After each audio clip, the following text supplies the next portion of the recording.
Welcome back, ladies and gentlemen. How you guys doing today?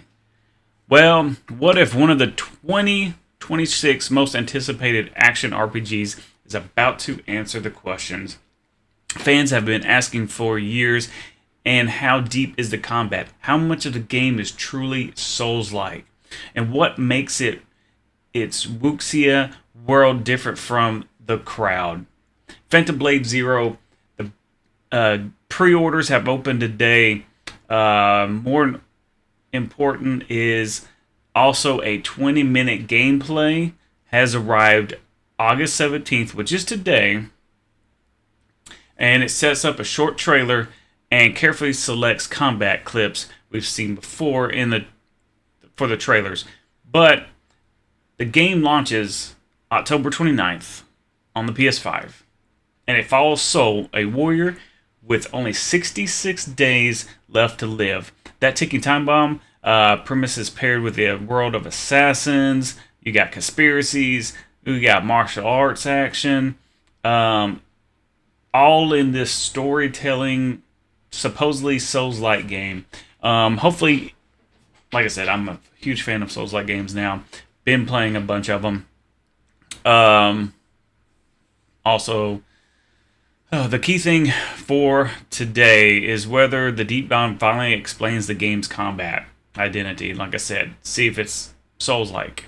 The footage so far has looked incredibly fast, more aggressive than the traditional Souls-like games, which is mediocre, somewhat fast, and even slow. Just depends on what game you're playing. Like, to me,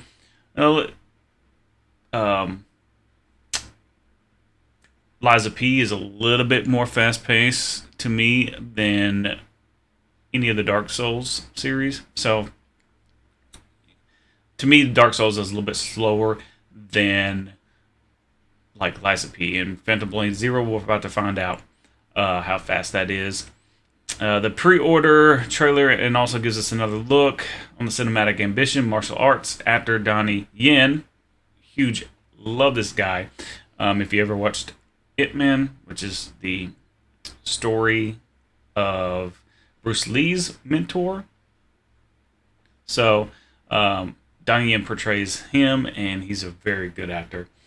He's been involved in creating and consulting and provides facial motion capture work for Mó Yuan, Soul's father, that connects matters because Phantom Blade Zero is clearly trying to make its action feel like kung fu cinema, not simply put flashy animations on top of familiar action RPG systems. There is still plenty we need to learn. How open is the world?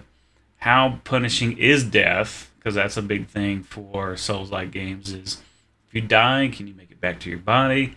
Is it going to be a pain in the butt? Some areas are. How much build variety is there? Can you do a lot of customizations to your build? How does the game have enough mechanical depth to sustain players beyond its spectacular first impressions?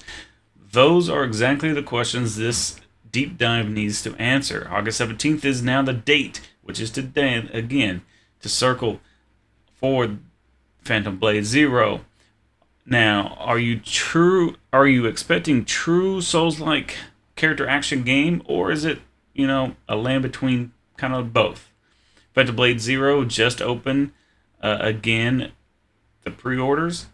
Today is the beta for 20 minutes gameplay, and it comes out October 29th on the PS5.